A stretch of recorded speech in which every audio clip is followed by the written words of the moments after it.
39 minute को देखते हमें, खड़े हो जाओ, मेरी तरफ देखो, फिर सामने घूम जाओ, उनको सबको फिर प्रणाम करो। आए देशवासियों, बड़े ध्यान से सुनो, कर्मचारी अधिकारी से सावधानों किसानों छात्रों मजदूरों को मेरा साथ दे दो।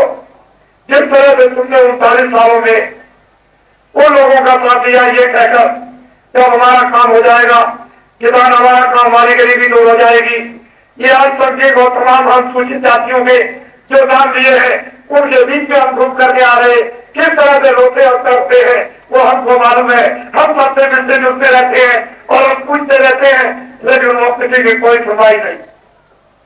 हमारा साथ हो।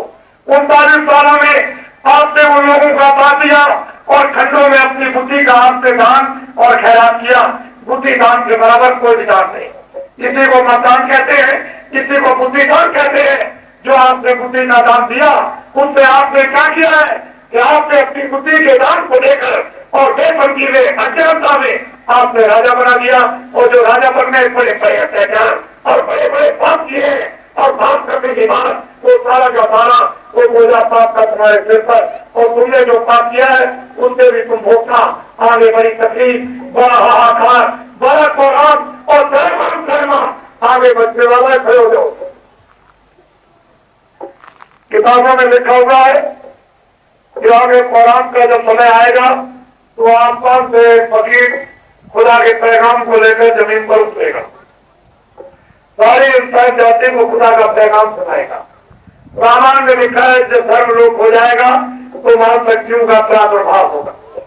गीता में लिखा है कि जब धर्म की हानि होती है तो इलाही धर्म सिखाए, फिर कोई न कोई आता है। बाइबल में लिखा हुआ है कि आप हमारा इख्तियार करना, हम फिर आएंगे।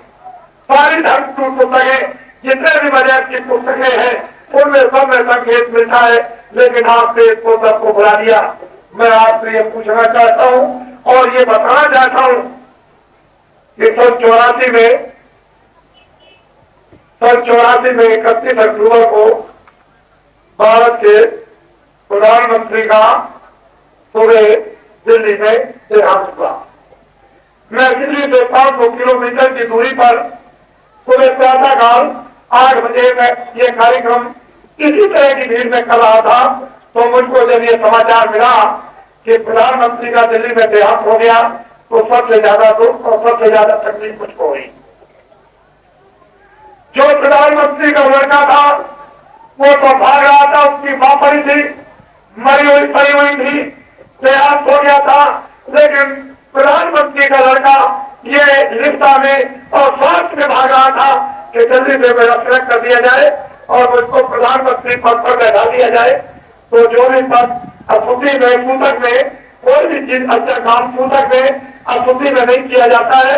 और वो भारत के प्रधानमंत्री को चाहिए था कि वो कोई कारवान 10 दिन 12 दिन के लिए बना देते और उसके बाद प्रधानमंत्री बन जाते, तब तो ठीक था।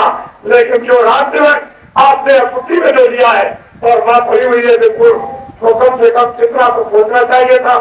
लेकिन ठीक है, 1 ने मारा, 2 ने मारा, 4 ने मारा, 6 ने मारा, हमारे कर्मचारी अधिकारी उसको पकड़ के सजा देते जो उचित होता। और बाबा जी अगर उसके बारे में कुछ कहते तब तो ठीक था कि आपने ऐसा क्यों कहा, उसने कसूर किया और आपने क्यों कहा। मुझे कहने की क्या जरूरत, कोई गलती करे, कोई कसूर करे, कोई अपराध करे, उसको सजा और दंड मिलना चाहिए। लेकिन उसे 84 में 31 अक्टूबर को भारत के प्रधानमंत्री का देहांत हो गया और पहली नवंबर और दूसरी नवंबर को हिंदुस्तान में 20,000 आदमी मारे गए। ये देखो, छोटे छोटे बच्चे और बच्चियां और फिर सबको बजा रहे, दरवाजे से पहुंचा दिया किस तरह से और आग लगा दी और जलाए। घरों में बैठे आग लगा दी, दुकान में बैठे आग लगा दी और दुकानें जल रही है, दुकानों को लूट लिया और 20,000 तक उन्होंने आग लगा दी, तक के सामान को लूट लिया, तक के सामान को जला दिया और 20,000 छोटे बच्चे और बच्चियां, औरतें और आदमियों को, जो छोटे छोटे मासूम जो अपराध जो बच्चे थे और आग में जलाए और के बच्चे कर दिए। अरे कोई बचा लो, अरे कोई बचा लो, कोई बचा लो। और धोती जल गई, स्त्रियां ठंडी हो गई और जलाने वाले हंसते।